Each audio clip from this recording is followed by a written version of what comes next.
আসসালামু আলাইকুম রহমতুল্লাহ। কেমন আছেন বন্ধুরা? আশা করছি আল্লাহ পাকের অশেষ রহমতে সকলেই ভালো আছেন। বন্ধুরা, আজকে আপনাদের সঙ্গে আমি সাজ্জাতের বেহেশত ও তার করুণ পরিণতি সম্পর্কে আলোচনা করব।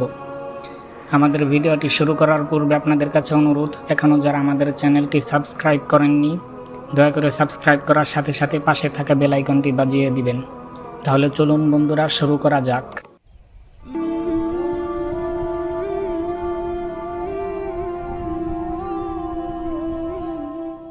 অনেক আগের কথা, আরব দেশে সাদ নামে একটি বংশ ছিল। এই বংশের লোকদের চেহারা ছিল যেমন খুব লম্বা এবং চওড়া, আর গায়েও ছিল খুব শক্তি। তারাই ছিল তখন আরব দেশে প্রবল ও প্রধান। তাদের একজন বাদশাহ ছিল, তার নাম সাদ্দাত। সাদ্দাত ছিল 7 মুলুকের বাদশাহ। তার ধন দৌলতের কোনো অভাব ছিল না। হাজার হাজার সিন্দুক ভরা মণি মুক্তা হীরা জহরত, তিলোপনায় লক্ষ লক্ষ হাতি, আস্তাবলে অসংখ্য ঘোড়া, উজির নাজির পাত্র মিত্র আমলা গুমস্তায় তার রংমহল দিন রাত গমগম করত। সাধারণত মানুষের ধন দৌলত যদি একটু বেশি হয়ে থাকে তাহলে সে অহংকারী হয়। সাদ্দাত বাদশার দেমাগ এত বেশি হয়েছিল যে একদিন সে দরবারে বসে সিংহের মতো গর্জন দিয়ে সবাইকে বলল, দেখো, আমার যেরকম শক্তি সামর্থ্য আর খুব সুরত চেহারা, তাতে কি আমি ক্ষুধা হবার উপযুক্ত নই? উজির নাজিররা তাকে তুষামত করে বলল, নিশ্চয়ই। এত যার ধন দৌলত, লোক লস্কর, উজির নাজির, দালান কোঠা, তিনি যদি ক্ষুধা না হন তাহলে আর কে ক্ষুধা হবে? এত সিন্দুক ভরা মণি মুক্তা হীরা জহরত, হাতি ঘোড়া আর দরবার ভরা লোক ক্ষুধা তার 14 পুরুষেও দেখেনি। সুতরাং আপনি আমাদের ক্ষুধা। আরব দেশের লোকেরা সে সময়ে গাছ পাথর ইত্যাদির পূজা করত। সাদ্দাত এটা মোটেই পছন্দ করত না। সে হুকুম জারি করল, এখন থেকে কেউ অন্য কিছুর পূজা করতে পারবে না, তার বদলে সাদ্দাতকে পূজা করতে হবে। 7 মুলুকের বাদশাহ সাদ্দাত, তার হুকুমের উপর কথা বলার সাধ্য কারো নেই। সুতরাং তার হুকুম মতোই কাজ চলতে লাগলো। একদিন হুদ নামক একজন পয়গম্বর তার দরবারে এসে হাজির হলো। হুদ আলাইহিসসালাম তাকে বললেন, তুমি নাকি খোদার উপর খোদাগিরি করার চেষ্টা করছ? তোমার এই দুঃসাহস কেন? পরকালের ভয় যদি থাকে তাহলে আল্লাহর উপর ঈমান আনো। হুদ আলাইহিসসালামের দুঃসাহস দেখে দরবারের সকলে অবাক হলো। ক্রোধে সাদ্দাতের চোখ দুটো লাল হয়ে গেল। মেঘ গর্জনের মতো হুঙ্কার দিয়ে বলল, মূর্খ ফকির, তোমার খোদাকে মানতে যাব কেন?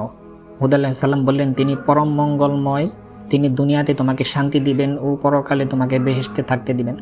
সাদ্দাতের মুখে এবার ক্রোধের পরিবর্তে হাসি ফুটে উঠল এবং বলল, তোমার খোদা কি আমার থেকেও বেশি সুখী?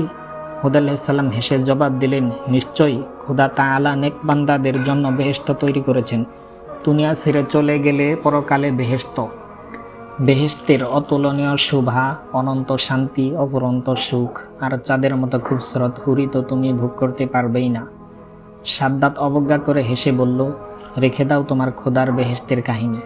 অমন আজগবি গল্প ঢের শুনেছি। হুদ আলাইহিসসালাম বলল, আজগবি নয়, সত্যি সত্যি। খোদার এমন সুন্দর বেহেশত কি তোমার পছন্দ হয় না? সাদ্দাত বলল, হবে না কেন? এমন অপরূপ বেহেশত কার না পছন্দ হবে? তাই বলে আমি তোমার খোদার পায়ে মাথা ঠুকতে যাব কেন? আমি কি তোমার খোদার মতো বেহেশত তৈরি করতে পারি না? হুদ আলাইহিসসালাম বলল, তোমার মাথা খারাপ হয়ে গেছে বাদশাহ, নইলে এমন কথা বলতে না। আল্লাহ যা করতে পারেন তা মানুষের সাধ্যের বাইরে। সাদ্দাত বলল, মূর্খরা এমন কথাই বলে, কিন্তু আমি ঠিকই পারবো। তোমার খোদার থেকে টাকা পয়সা, লোক লস্কর কোনো কিছুর অভাব আছে নাকি আমার? আমি দেখিয়ে দেব তোমার খোদার বেহেশত থেকে আমার বেহেশত কত সুন্দর। সাদ্দাতের কথা শুনে হুদ আলাইহিসসালাম রেগে গিয়ে বললেন, মূর্খ বাদশাহ, এত স্পর্ধা তোমার, এত অহংকার আল্লাহ কিছুতেই সহ্য করবেন না। সাদ্দাত ক্রোধে কাঁপতে কাঁপতে বলল, কে আছো? এই ভিখারিকে ঘাড় ধাক্কা দিয়ে বের করে দাও। হুদ আলাইহিসসালাম অপমানিত হয়ে চলে গেলেন। বদখেয়ালি সাদ্দাত তার তাবেদারি বাদশাদের ফরমান জারি করে বললেন, খোদার বেহেশতের থেকে আরও সুন্দর একটি বেহেশত তৈরি করার সংকল্প করেছি, সুতরাং উপযুক্ত জায়গার তালাশ করো। অনেক খোঁজাখুঁজির পর আরব দেশের একটি স্থান তাদের পছন্দ হলো। স্থানটি লম্বাই ছিল 8,000 মাইল এবং চওড়াই ছিল 5,000 মাইল। বেহেশত তৈরির উপযুক্ত স্থানের সন্ধান পাওয়া গেছে শুনে সাদ্দাত অনেক খুশি হলো। তারপর হুকুম জারি করা হলো, 7 মুলুকে যত হীরা মণি মুক্তা জহরত আছে সব একত্র করতে হবে। দেখতে দেখতে সমস্ত হীরা মণি মুক্তা জহরত সব একত্র করা হলো। দুনিয়ায় যেখানে যত মূল্যবান জিনিস ছিল, বেহেশত সর্বাঙ্গ সুন্দর ইয়াকুত মার্বেল জোগাড় করা হলো। লক্ষ লক্ষ মজুর ও কারিগর কাজ করতে আরম্ভ করল। দিনরাত পরিশ্রম করে 300 বছর ধরে বেহেশত রচনা করা হলো। তা সত্যি সত্যি বিচিত্র ও কারুকার্যময়, অপূর্ব, চমকপ্রদ ছিল। এই বেহেশতের যেদিকে নজর দেওয়া যায় সেদিকেই অপরূপ। চারিদিকে শ্বেতপাথরের দেওয়াল ও থাম, তাতে কুশলী শিল্পীদের চমকপ্রদ কারুকার্য দেখলে চোখ জুড়িয়ে যায়।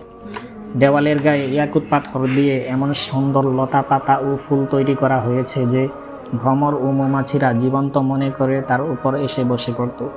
রংমহলের চারিদিকে ঝড় লুণ্ঠন ঝুলছে, কিন্তু বাতির দরকার হয় না। অন্ধকার রাতেও ঘরগুলো চাঁদের আলোর মতো স্নিগ্ধ ও উজ্জ্বল।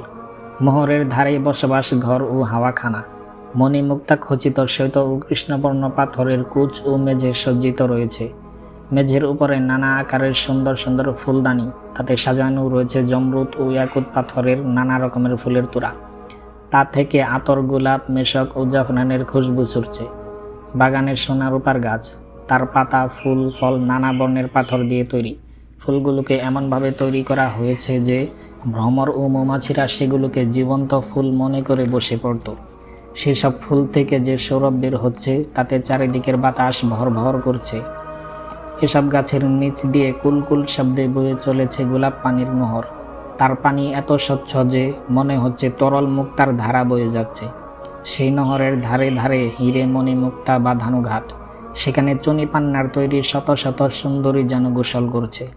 তারপরে নাচঘর, কোনো কোনো ঘরে উস্তাদেরা হাত নেড়ে মাথা দুলিয়ে নানা অঙ্গ তৈরি করে গান করছে। কিন্নকণ্ঠী সুন্দরী বালিকারা তালে তালে নাচছে এবং গান গাইছে। এরাই সাদ্দাতের বেহেশতের হুরি। নানা দেশ বিদেশ থেকে সংগ্রহ করে এদেরকে এখানে জমায়েত করা হয়েছে। তাদের কাছে দাঁড়িয়ে নাচছে চাঁদের মতো সুন্দর হাজার হাজার কচি বালক। অনিন্দ সুন্দর করে বেহেশত নির্মাণ হয়ে গেছে। সাদ্দাতকে খবর দেওয়া হলো। সে তখন অধীন নবাব বাদশাহীগণকে জানিয়ে দিল যে তারা যেন শীঘ্রই তার সহিত মিলিত হয়। তাদের নিয়ে সে তার বেহেশত দেখতে যাবে। এক সুন্দর দিনে উজির, নাজির, পাত্র, মিত্র, লোক, লস্কর, সৈন্য সামন্ত নিয়ে ঢাক ঢোল পিটিয়ে বাদশাহ তার বেহেশত দেখতে চলল। দূর থেকে নজর পড়ল বেহেশতের একটি অংশ। এত চমকপ্রদ, এত জমকালো যে চোখ ঝলসে যেতে লাগলো। আনন্দের সাদ্দাতের মুখ দিয়ে কথা শুনল না। তারপর একটু সামলে নিয়ে ধীরে ধীরে বলল, ওই আমার বেহেশত, ওই বেহেশতে আমি খোদা হয়ে বসবো, আর তোমরা হবে আমার ফেরেশতা। হুরিরা যখন হাত পা নেড়ে নাচবে আর গাইবে, কি মজাই না হবে। এমনই করতে করতে তারা বেহেশতের দরজায় এসে হাজির হলো। সাদ্দাত আগে আগে যাচ্ছিল। সে বেহেশতের ধার ঘেঁষে একটি রূপবান যুবককে দাঁড়িয়ে থাকতে দেখল। তার সুন্দর চেহারা দেখে খুশি হয়ে তাকে জিজ্ঞাসা করল, তুমি কি বেহেশতের দারোয়ান? যুবক উত্তর দিল, আমি মালাকুল মউত। সাদ্দাত চমকে উঠে জিজ্ঞেস করল, তার মানে? যুবক বলল, আমি আজরাইল, তোমার জান কবজ করার জন্য আল্লাহ আমাকে পাঠিয়েছে। সাদ্দাত ক্রোধে উন্মাক্ত হয়ে উঠল। বলল, সাবধান, আমার সাথে তামাশা?